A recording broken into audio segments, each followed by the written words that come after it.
Well, welcome back, ladies and gentlemen, to another episode of What's in Theaters show where we talk about movies, movie news, and do some trailer reactions. So we got a pretty full show today. Friday the 13th may be returning. More Ezra Miller drama. Shocking, I know, shocking. And Neve Campbell not getting paid what she thinks she deserves to get paid. So without further ado, let's get into it. A return to Crystal Lake, producer Roy Lee teases Friday the 13th franchise news very soon. Now, Friday the 13th, like if you do kind of the like the trilogy of the 80s slashers like Michael Myers, Jason Voorhees, Freddy Krueger. I think the Friday the 13th franchise has had more consistent quality, but the Halloween franchise is my favorite. I think they have better films, but when you talk about Halloween Resurrection, that one's painful to get through. Painful. And I like the Nightmare on Elm Street, but I don't like how goofy and silly Freddy became. It just became more like, I don't know, like a parody of itself. But let's get into the article. It has now been a full 13 years since the release of the last Friday the 13th film, or Friday the 13th movie, with the franchise tapped in a messy legal battle ever since. You can read about those legal issues right here. But the basic gist is that Sean Cunningham, the original movie's director, and Victor Miller, the original movie's writer, have been fighting over who gets control of what. Long story short, nothing can happen until these two parties agree to work together, but perhaps they have, as producer Roy Lee has provided with us an interesting tease this week. Speaking to Blade discussing the Boo Crew podcast, the powerhouse producer of hit horror films, including The Ring, Poltergeist 2015, Blair Witch, It 2017, and the upcoming Barbarian in theaters September 19th, 2022, indicated that a return to Crystal Lake is immediate, or I'm sorry, imminent, with news of Friday the 13th front coming very soon. Roy Lee tells the Boo Crew in an exclusive chat that is something they would love to talk about. You may be hearing something about by the year's end on that front. All right, all right. I mean, I'm all for more. Give me more Friday. Give me more Jason. Give me more guts and glory and girls with their big fat knockers hanging out. I'm just saying. I'm just saying. I think in every, I'm pretty sure in every Friday the 13th franchise, or every film in the franchise, if you look back, you always get to see a pair of knockers. I'm just saying. I think Halloween has the best theme music. I think Elm Street has the best kills. Friday the 13th has the best knockers. Just saying. You may also recall Blade discussing, as reported, Roy Lee's involvement in the Friday the 13th franchise way back in 2018, with Lee and Doug Davison's Vertigo Entertainment attached to produce. And it, damn it, whatever that word is, I've never seen it before. Another film in the franchise, also set to be produced by LeBron James as his Spring Hill Entertainment. Blah, blah, blah, blah, blah. It was back in 2018 that a judge ruled Victor Miller owns the rights to the original Friday the 13th screenplay in the United States, a decision Cunningham has failed to overturn in the years that followed. Cunningham, however, owns the character of the adult Jason Voorhees introduced in the later sequels, so the two eventually will have to work together for this one. Otherwise, major elements of the franchise will have to be split between the two parties of future projects, which sounds too much of a mess to actually be viable. Now you got an ego, a dick measuring contest. Just work together, make a lot of money, give us an awesome movie. I'm just saying, come on now, let's be adults about this. But I do like the Friday the 13th franchise. It's one of those things you just sit back, you eat some pizza, you drink a soda, and you just turn off your brain and you just enjoy it. Even the Michael Bay one, what was it, 2009 or something like that? Even the Michael Bay one, I thought there was some, I thought there was some strength to it. But see, now let's get into more drama, more this guy can't keep his shit together. This rich, powerful, famous nitwit can't get his shit straight.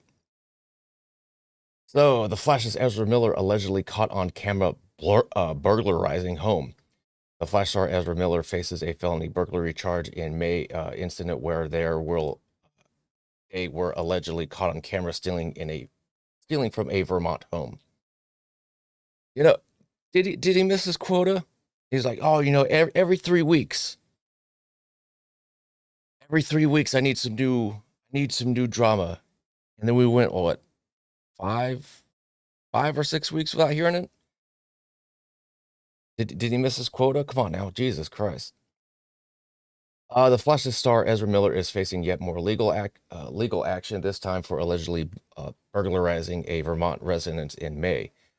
Variety reports Miller has been charged with a felony burglary in connection with an incident in the small Vermont town of Stamford on May 1st. State police reportedly received a burglary complaint from a resident on the evening of May 1st.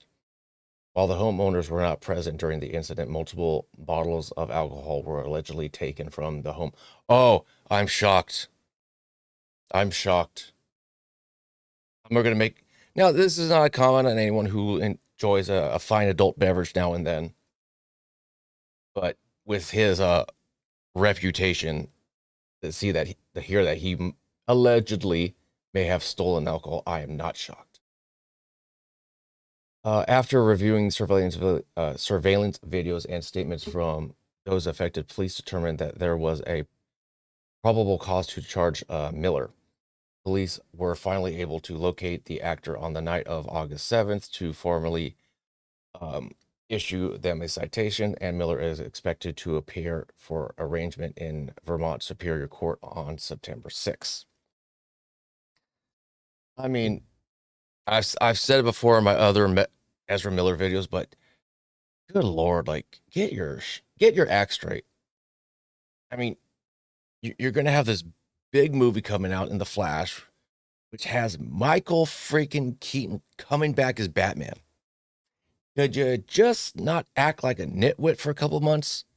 Could you just act like a decent human being? I mean, this is probably why we haven't had another, The Flash trailer out. The last one came out in what? The DC fandom event? I mean, I hope they give another Flash trailer because I want to see more of Michael Keaton's Batman in the next DC fandom event. But geez Louise, I mean, where are his parents? Where are his friends? Where are his loved ones? Just like handcuff him to a radiator, act straight until the premiere, and then you're cut loose. My goodness, just look at me, pay attention to me, me. I mean, just what the actual F. And last story of the day. You know, when you have the Scream franchise or horror franchises and you have the Final Girl, to me, there's two of them that always come to mind, that the women that always survive. Jamie Lee Curtis, Laurie Strode for Halloween, Neve Campbell, Sidney Prescott for Scream.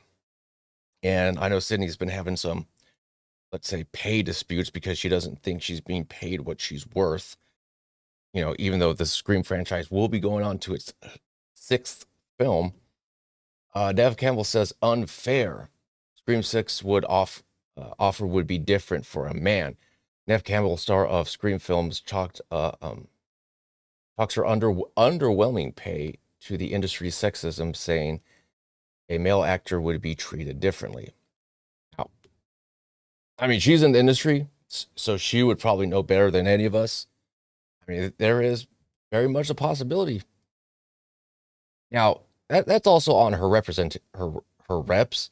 Her reps should be fighting for her. Get her more money. You're putting a 6th Scream franchise film. The 5th one that came out. Oh my God! What a surprise! What an absolute pleasant surprise that was. It was fantastic. So pay her whatever she's worth.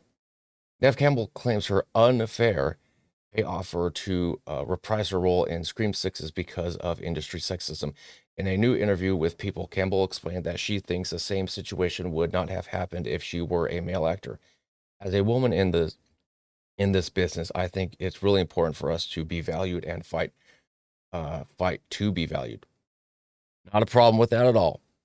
Get get that paycheck, girl. Get that. Show her the money. Show her the money. My goodness. I honestly don't believe that if I were a man, I and have done 5 installments in a huge blockbuster franchise over 25 years, that the number that I was offered would be the number that would be offered to a man. Now, I'm just curious, how much was she offered? Two, three? Was she not getting what she thought would be an adequate pay increase? Or are they going to pay her less compared to Scream 5? Like, I'm really curious what her financial kind of situation is. Uh, that was basically it. It was just a quick little quote, but I don't give a goddamn. You pay Neve Campbell money. You she's been with the franchise 5 freaking years. It is her franchise. She is holding this up. Just goddamn. I mean, what are they trying to save? Like $2 million?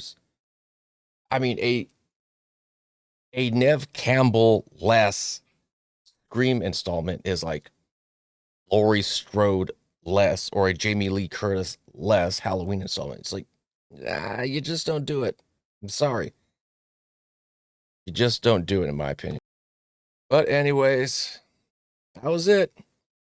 Comment down section below. Let me know your thoughts.